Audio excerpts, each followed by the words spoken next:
I'm getting in the car, motherfucker. This a plug. This a motherfucking plug. So I got in the car. This kind of like I got in the car. So he asked me, man. When he came out the house, he was sharp as hell. I realized we got on, right? He got a Barcelona on. He got a sharp ass suits on, his shoes. He got a suit on. You know, he sharp as hell. He dressed nice. Yeah. So when he got in the car, and he ain't in the Cadillac. So he got in the car. We rode downtown to the show. And downtown had a whole bunch of theaters, like the Fox Theater, the Palm Theater. So he took me to the movie, right, to see some gangster movie. And at that moment, he was teaching me the game. You know, he was teaching me got to be loyal to each other. He said, no, we got to be loyal to each other. You know, my best friend is Bush Jones. When we leave here, and we go meet his people. We go to his family house and meet his people. He said, this is what we do. When we get locked up, you buy him, when you come home, you buy him a car, you give him some money, you move him your house. This is what we do for each other. This is how we got to do it now. You hear me? This is how we got to do it. He said, I just met you, man, but I like you because you got a lot of heart. He said, can you stay all night? I've been running from home anyway. I said, yeah, I can stay all night. And that's when he took me over to meet the Joneses. And from that moment on, my whole life changed. Before the Chambers brothers, there was a gang that ruled the streets of Detroit with an iron fist that operated no differently than a Fortune 500 company. At the top were 4 founders: Wonderful Wayne, Butch Jones, Baby Ray, and Block, to make up what is Young Boys Incorporated, Detroit Raw. About the hit, first hit. The guy come to me, he knew I had heart, and he was like, man, I'm gonna give you 20,000. I need this guy dealt with. I was like, you must want the president shot or somebody. And that's the way I looked at it, you know. I said 20,000. And I went on and laid on in the garbage. And when he came out that morning, I shot him. I went to do, got my other 10,000. It was just business. It wasn't nothing personal, it was just business. You talked a little bit about looking at the guy's face. You talked about the look in his eye. Yeah. That meant something to you. Why is that? Because I was told that this guy was a real tough guy. So I said, okay, and I wanted to see his expression on his face that he had slipped. And I wanted to let him know, he out of there, you know. So I looked him right in the face and I wanted to see his expression, you know, and the expression he had on his face, he was like, damn. It was like, you know, like you drop something on your pants, and you're like, damn, oh, you know you done messed up. And that's the kind of expression he had on his face. The Young Boys was an extremely well-organized gang. At the top were the 4 founders of YBI: Dwayne, Wonderful Wayne Davis, Milton, Butch Jones, and Raymond, Baby Ray Peoples, and Mark Block Marshall. Ultimately, Butch Jones, the most militant out of the 4, became the de facto leader of the entire gang after getting out of prison. The other 3 leaders were responsible for sourcing the group's heroin from the Golden Triangle, the border of Laos, Thailand, and Myanmar. And we held this down. You can't slang shit around here. We started eliminating all these old motherfuckers sitting up behind the door slanging shit, right? Get the fuck on. You know what I'm saying? Too many of us for y'all to deal with. They start bagging out, moving on, whatever. You know, little minor beefs or whatever. So we got this neighborhood on lock. And at the time, it always was a promise. Because actually what I realized by me knowing the gang, Raymond them wasn't getting no motherfucking money. They was getting dicked on the ticket on the dope. And so they were workers with these famous motherfucking speeches, right? Young motherfucker, damn. We gonna take care of y'all in the end of the grind. But a motherfucker that they like, he get these little benefits. He always got weed money. He can go trick with one of these bitches or whatever. You know what I'm saying? They gonna make sure he got spots. You really not get how are you supposed to get paid? Packs was going for $12. $10, $2 tops. All the tops go to you. Back then, we was doing selling meal packs. Like it was sealed food, put it in the freezer. So we would put the packs in it. You know, when I got down, penny caps was just going out. What was a penny cap? A penny cap is a peel. A little plastic peel. Oh, with hair on Yeah.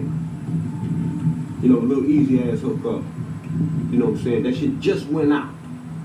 And so now we doing selling meals. And motherfucking the game is slow. It's slow. We doing some hundreds. We ain't doing no thousands. We doing some hundreds. This is the grind. This is the proving ground. This is where we made our bones all through here. The name Young Boys Incorporated lent itself to the idea that this group was like a company when it came to the actual organization of the game. Butch Jones was largely responsible. In the newspapers, the group was seen as highly effective because of its structure as a vertically integrated system. Its setup was described as a military-like organization, charged for narcotics conspiracy by federal agents, joint hearings, national drug strategy.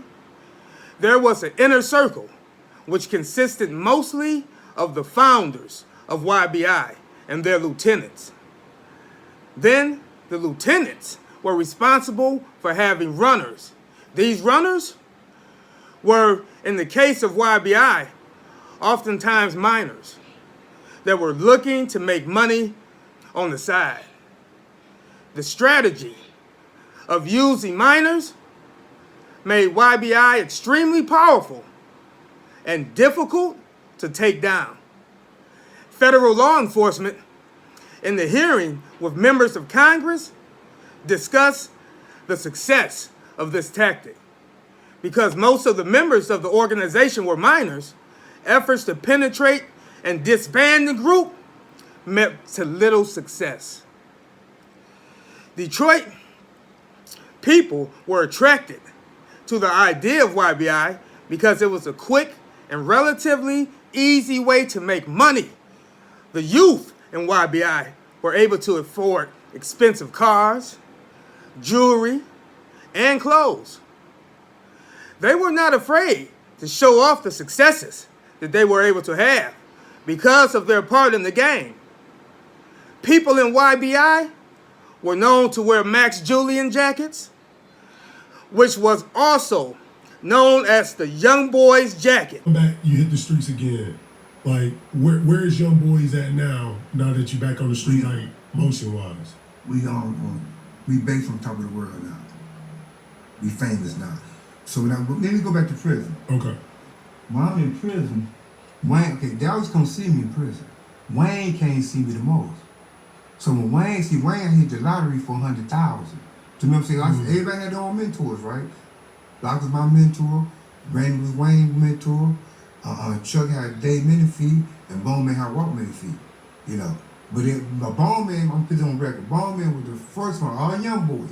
Bone Man was the first one that got 10,000. Out of everybody. Back then, 10,000 was a lot of money, you know. But Bone Man was the first one. But anyway, like I said, when I came home, like I said on the visit, Wayne gave me my head right then. Baby told on you, because Raymond had smacked Wayne one time. And Wayne never forget it. He never forget that. Now Wayne's in power now. Because Wayne had got the strong China White. So Wayne hit the life for 100,000, got the plug for the China White. Wayne gave more money to Raymond at this time. More money than Bush, more money than Block. Wayne is the man now. Gotcha. Wayne got the tourist production, giving concert with Rick James, Prince, Sonny and Cher. You know, Wayne, WW was the man. And everybody else is jealous of Wayne. However, not all life with the Young Boys was about the money and successes from dope dealing. The Wrecking Crew, managed by Butch Jones, was the enforcement of the game. Most teenagers involved in the game could not leave unless they left town, and the Wrecking Crew made sure the message was loud and clear to anyone working for Young Boys.